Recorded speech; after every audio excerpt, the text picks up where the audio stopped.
Hello and welcome to the latest episode of Touchline Talk with Odds Changer and SPK. As usual, I'm joined by the one and only football writer and broadcaster Dean Jones to discuss all the latest news and gossip from the world of football. Hiya, Dean. Another busy week of football, more midweek action coming this week, but the big news last week and just at the start of this week was the appointment of Ralf Rangnick as Manchester United's interim manager. Quickly, we'll have your thoughts on that appointment of Rangnick at Man United. I think short term it's fine. It'll bring structure to the team. It'll bring meaning to the roles that they're playing, and I think he's got enough experience in the game that players will be given a bit more freedom, and others will be told that they need to be more rigid in where they're playing. And I think that's exactly what this team needs right now.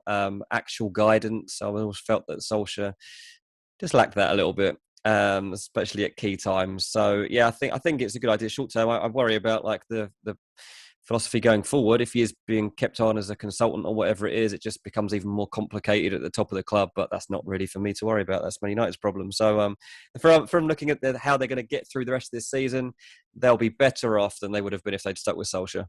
Yeah, I think that's a pretty fair assessment that things should only get better for Manchester United now under Ralf Rangnick. One of his first tasks at Old Trafford, Dean, not just as being interim manager, but obviously this consultancy role will be to sort out the future of Paul Pogba. Pogba is entering the final 6 months of his contract at Old Trafford and yet to sign a new deal and still seems a way off that one.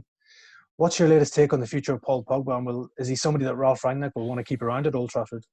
I mean, he'll be there for Rangnick's stay. I mean, he's not going to leave in January, so that means he's going to be there for the season. I mean, he's not even going to be fit until January. So he's going to have him at his disposal. I mean, I've read reports saying, Pogba enthused by this and this progression with the club and the way that they're going to move forward and stuff. But like Rangnick's not going to be the manager beyond this season, so it doesn't really matter. And I think that why Man United would want to keep Pogba beyond this season at this point anyway is kind of beyond me. I mean, I see it from a financial point of view, and you don't want to lose him for nothing.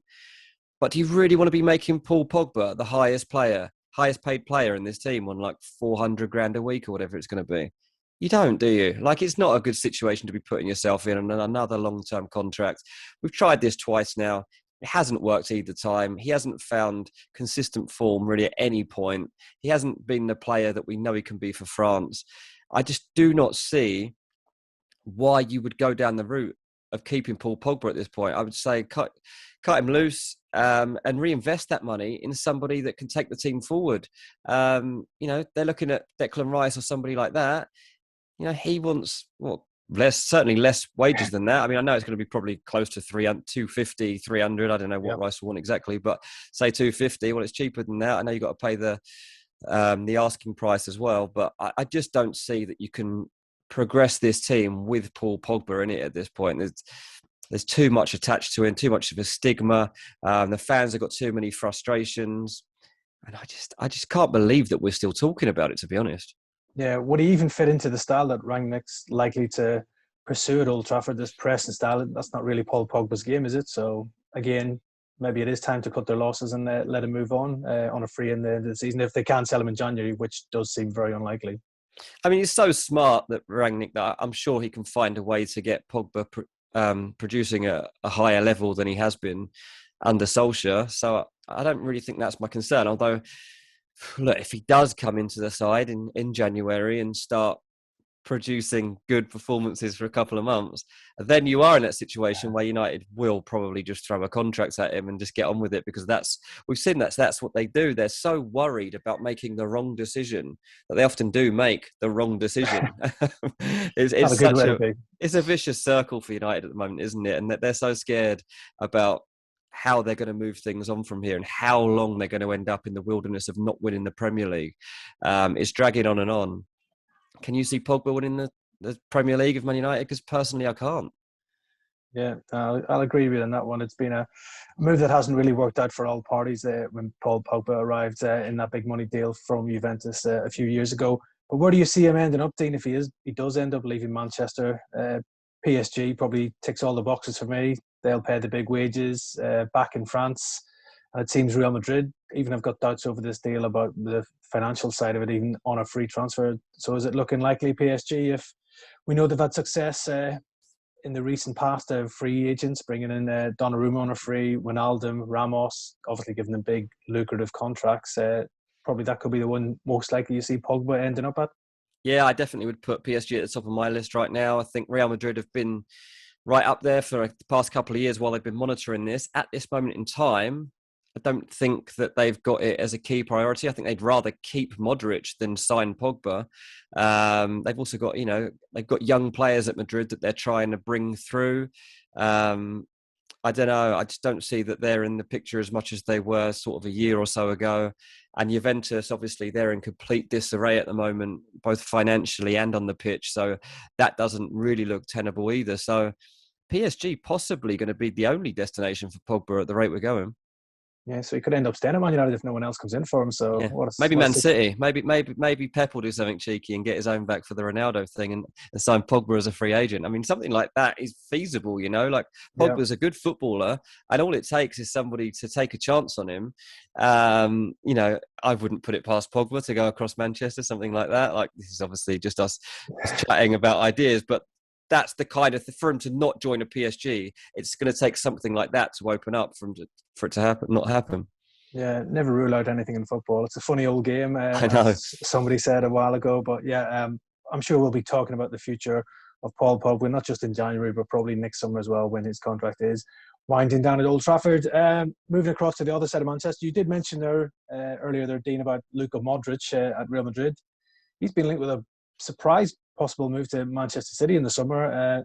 He, like Pogba, is out of contract at the end of the season. Still yet to agree a deal at the Bernabeu as well. Reports are suggesting that he would be keen on a move back to the Premier League, and Manchester City would be his preferred destination, despite interest possibly from Newcastle and Tottenham. What's your take on the future of Luka Modric? Well, that would be a really smart signing for Man City if they could get Luka Modric through the door, given his technical ability. I think for Modric, he would love to stay at Real Madrid, and I think he feels that he deserves to. They're in another situation, though, like Sergio Ramos, which we never thought that Ramos would actually leave Real Madrid. We always thought they would end up agreeing at terms, find some middle ground, and he would stay. And he didn't. He actually left. And from that moment on, I'm refusing to rule anything out. However important Modric is to this team, well, so was Ramos. And if he's gone, then Modric can definitely go. I mean, my advice to Real Madrid would be just give him the 2 years he wants. If you can do it, then do it. Because it's going to be difficult to move on from having a player like that in the side. And also you want him bringing through that next crop. But Man City, if they do smell the chance to get Luka Modric, you can imagine that Pep Guardiola will be all over it. Just adding that layer of experience to an already brilliant squad is exactly what you'd be looking for. Yeah, such a classy operator, Modric, for club and country. I think it's coming up to 10 years at Real Madrid for the little Croatian schemer as well. He would definitely fit into Pep's style of football. And there's also rumours suggesting maybe one season at Man City, then a possible move to the MLS after that, which obviously Man City could facilitate. Yeah, exactly. Yeah, I mean, we'll read a lot about that, and it's a story that obviously makes sense. If he wants to end up in MLS, then they can take that track through to end up in New York. But that seems a way off yet for Luka Modric. I don't want to see him playing in MLS at the moment. No, yeah, 36, but still a classy player, and I think still a key man for this Real Madrid side. He as is, well. Yeah, So, he absolutely is, yeah. Always a regular in Carlo Ancelotti's side as well. Obviously, it'd be great to see him back in the Premier League because during his short time at Spurs, I think he proved what a great player he was. And as I said, he went to that Man City team. Could be the ideal maybe replacement for Fernandinho, who's coming to the end of his career. Yeah, exactly that. And I think that's what I mean by just having that experience. Pep always wants one of those leaders in his side. And, we're starting to get every season, you see somebody drop out of it. Fernandinho, like you say, is going to be probably the next one that will step aside. Aguero, all that crop is starting to fall away now. And it's all about finding the next player to come on. And I know that Modric isn't much of a different age, but he's still, because of his style of play and his physique and the way that he's always played, he can still pretty much play the same game that he's played. So for Pep, that would be a huge bonus. I don't think signing that style of midfielder is a huge priority. I still think that there are other areas of this team that you could say that Man City are looking at right now, particularly for 2022 and the early stages of the transfer windows. But it's obviously something they would be open to if it was such a good deal. Yeah, I don't think Luka Modric will be short of takers if he does end up leaving Real Madrid on a free transfer next summer. That's for sure. Sticking with Manchester City, Dean, a bit of a surprising one, this transfer link. Ferran Torres, strongly linked with a move to Barcelona. The Spain internationals reportedly keen on a move to the new camp. Can't see this deal happening in January, despite all the murmurings coming out of Spain that Barcelona have actually officially confirmed they're interested in Torres, that they've been talking to Manchester City over this one as well. We all know Manchester City don't have a striker at the club right now, a recognised one. Torres was filling that role earlier in the season before he broke his foot on international duty. Any chance that this move could happen, or is it more likely to be one in the summer? And how are Barcelona going to afford it? Surely it's going to have to be a swap deal considering their financial problems. Yeah, exactly. I mean, there's obviously concerns over how on earth they would facilitate a move like that, but there is something in it for sure. Ferran, I think, has had his head turned a little bit by it, to be honest. I mean, you've got to remember he's Spanish as well, so there's going to be that element to it. It's a weird one because Barcelona also been linked to Raheem Sterling, Bernardo Silva, João Cancelo at one point as well. And from what I'm told, the way that this side is going to move forward, they've got Xavi Hernandez back in now to try and guide the team. They're trying to recapture the years gone by, right? And they're trying to get that philosophy back of the old Barcelona. And one of the ways to do that is to think, well, where are the players that can play this style of football? Well, they're over at Man City with Pep Guardiola. So the best thing you can do is to look for players in that side who potentially are attainable. And Bernardo Silva, that was reasonably close to happening. He certainly had his head turned and was willing to go. Raheem Sterling would go if he could. And now you've got this. I don't know, maybe these lads have a competition to actually gets to go to Barcelona because they can't sign all three of them. I don't even know if they can sign one of them. But clearly Barcelona are identifying too that they want a wide forward to come into the club. I'm told that that's a real priority for them going forward. And it makes sense that you would look to these style of players to fit in at Barcelona. So we'll have to see how it actually comes about, though, because like you say, financially, they don't seem to be in a position where they would be able to fund something like this. Certainly Man City, people I've spoken to about it just seem pretty perplexed as we are, really, as to that's fine. You can have interest in our players, but where's this really going? Like, how do you think you're going to get them? Because from everything we're hearing and reading, you don't have any money. So it's not just the transfer fees or the loan fees or wherever it is, but it's the wages you've got to facilitate as well. And Barcelona, we've seen, have had major problems with that. Yeah, City aren't just going to give away these players for nothing and leave themselves short, considering they're challenging for honours on all fronts. They'll be looking to keep most of those players in Pep Guardiola's squad, especially when Torres comes back from injury pretty soon. Probably, I thought he had a decent start to the season as well for City before the injury, so I can understand why Barcelona would be interested in him as well. Obviously, we've talked about possible part exchange deal if something was to happen with Torres going to Barcelona. Some of the names that have been mentioned, Sergi Roberto, Coutinho, Umtiti. We've also had Clement Longley also mentioned as well. Would there be anybody among that list who would maybe be of interest to Manchester City, do you think? Maybe Sergio Roberto, who Guardiola knows? I mean, maybe, but it's only going to happen on Man City's terms. I mean, the one thing that we've learned about Man City, they only let key players leave when Man City are ready to let those players leave. They're not going to just let a player get their wish. I mean, with Bernardo Silva, it's probably the closest I've seen to that. Like they were understanding of his situation and were trying to be open to that, but it's ended up Bernardo's still at Man City and one of their best players this season. So they're not just going to be like, okay, we'll take this player and you can have Ferran Torres, who's been playing really well for us. Ferran's become an important part of this team when he's fit, and Pep's a big admirer of the way that he can adapt himself to play different roles across the front line. So I don't think it's going to be easy for Barcelona to get anybody out of Man City, but I completely understand why they're trying to do it. I think even Gundogan might have been linked to them at some point in the past year, maybe in the summer. And again, I just think it all comes back to that philosophy and that way of thinking. And if Barcelona want to get back to a certain identity, then it all starts to make a lot of sense if you look watching Man City and looking at the players that might be gettable out of that team. So it's certainly one to keep an eye on because the fact that these rumours keep cropping up means that there is something in it. And speaking to someone yesterday, they said, like in all of these instances that you're talking about, there has been genuine truth to it. And there'll also be the fact that these players are looking at each other thinking, well, which one of us is actually going to go? Because they can't get of all of us. Yeah, definitely. I don't think these transfer rumours involving Man City and Barcelona are going to go away anytime soon. Maybe it was that snow blizzard on Sunday in Manchester during the West Ham game that's maybe pushing a few of these boys to the warmer climes of Barcelona to go there and have a bit of sun on their back. But as you said, Man City under no pressure to sell as much as Barcelona want these players. So let's see what happens with these players and these links for Barcelona over the coming months. Talk of a big money swoop from Chelsea at the minute, Dean. Seen them linked with Juventus and Italy ace Federico Chiesa. I think this was fueled by his recent Instagram activity when he started following Chelsea as a club, and also a number of their stars as well. We all know how good Chiesa is, probably one of the stars of Italy's Euro success in the summer, and widely regarded as one of the best attackers in the world. He also scored the winner against Chelsea in the Champions League clash in September, just to point out how good he is.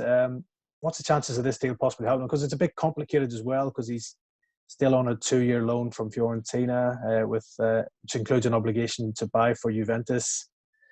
A big money deal, I guess, seems highly unlikely in January, but maybe a chance in the summer, especially if Juventus, who are struggling in Serie A, don't qualify for the Champions League. Yeah, exactly that. I think that's where you start to take it more seriously, is like Juventus are in such a mess at the moment, and you look at their chances of actually making it. Well, they're not going to win the league. They're too far off already in 14 November. points behind already. Yeah, it's ridiculous. So you can write off them winning the league, and they're fair way off even the top 4 at the moment. So it's going to be a really big push. They're even behind where they were under Pirlo last season, and that campaign is regarded as a failure. You know, even though they managed to get in there in the top 4 on the final day. Don't know if they're going to be able to do that again this season. If they can't, then the financial impact on them is huge.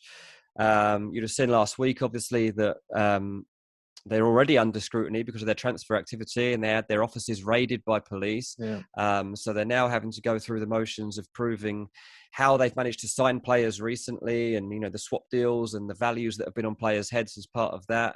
It could genuinely come to a point where Juve do have to sell players, and if that is the case, then Chiesa is right at the top of the queue for as someone that clubs want to get hold of. Now, Liverpool have had an eye on Chiesa, obviously, and we've talked about this for about 18 months now, but at some point they will have to evolve that front line, and Salah won't be there forever, and Mane won't be there forever. Yeah. And you wonder about who can come in and fill the gap if, say, Mo Salah did go. And look, personally, I think if Salah goes, you kind of either got to go after Erling Haaland so he can like score as many goals as Mo Salah gets, or you have to do your best to find somebody who can play a similar role. And Chiesa can play off the flanks brilliantly and has potential in a few years to maybe score as many goals as Mo Salah does. He's such a great talent.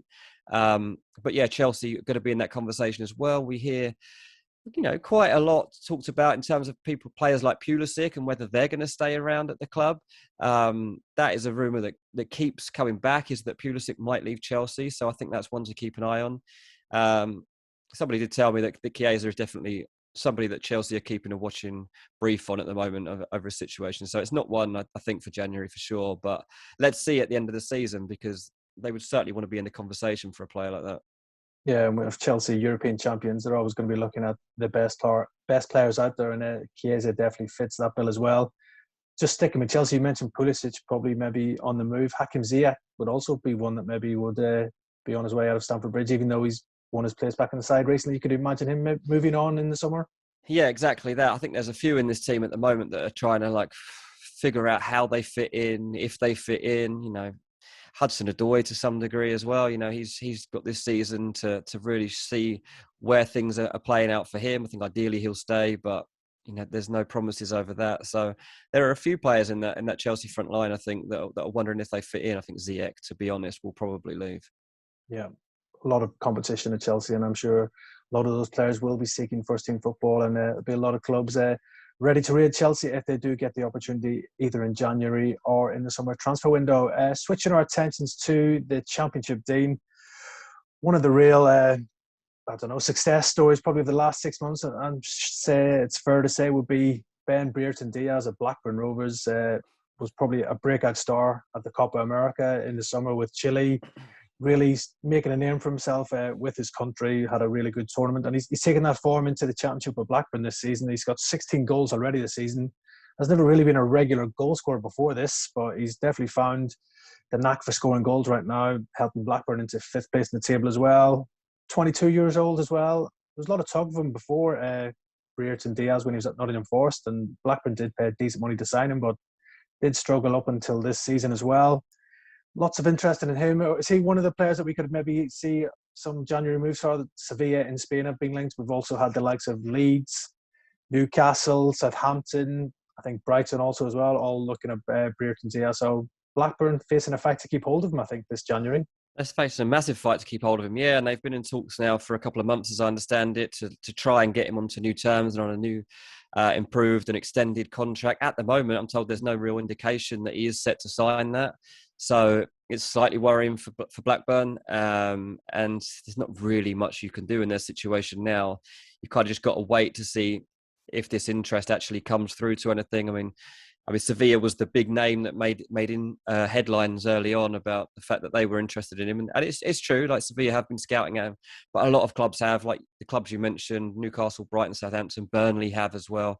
But Leeds, what I'm told, is a club that really are taking this seriously and looking to see how this situation plays out. And in January, perhaps we could see Leeds going for him. And they're looking to add some new life to their front line and to their side just generally to give them a new impetus for the season as we kick on into the second half. So I think he'd be a good signing because, like you say, he's got 16 goals and that's come in 20 championship games. You want to be signing confident players at that stage of the season. And there's no doubt about it. Like, if you're looking for a confidence player, Brereton Diaz is right up there this season. Yeah, he's absolutely flying right now. Even starring in Pepsi ads in Chile as well, I think, during the summer, just to fulfill his potential even more and make his star even brighter. So he's going to be pushing for a move to the Premier League as well. So if Blackburn do receive offers in this January transfer window, he's going to be pushing to say, look, I want to take that next step forward in my career and move to the Premier League. So it makes it even harder for Blackburn in another instance. Yeah, I think so. Yeah, this is the problem when your contract starts to wind down. You know, as you say, it takes you a while to find your form. There's always that potential there. You knew what you were getting when you signed him, but it just takes a little while to come out. And now it has, and it's probably come at a bad time for them, really. On one front, yes, it's great you've got him scoring all these goals. That's helping your season. But on the flip, you know that you're going to have, all the scouting tickets are going to be snapped up every single week because people want to get a glimpse of him and see what they think he would bring to their team. So yeah, this is definitely one to watch out for in January. I think it'll be one of the storylines that is quite big, actually. Yeah, looks like he's going to have lots of interest in his services in the January transfer window. But yeah, Blackburn themselves flying high in the top 6 in the championship as well, sitting in 5th place. So they'll be reluctant to sell Brereton Diaz right now, hoping that he could maybe be the man to fire them to the Premier League. And if that happens, every chance he might end up staying at Blackburn. I think they've got an option in his contract as well. So I'm sure that they will take that up to ensure he doesn't leave on a free transfer. But yeah. Not giving up yet. No, not giving up yet. So don't be too negative, Blackburn fans. There's still a chance that Brereton Diaz will stay there. But yeah, what a few months it's been for him. He's really come to the fore, and I'm sure he will be on the shopping list of lots of Premier League clubs come January. Right, that's us here for another edition of Touchline Talk. We'll be back next week for the latest news and insight on all the latest goings-on. Get £20 in risk-free bets this season when you join SPK. That's money back in cash on the first £20 of losses. Definitely worth a go.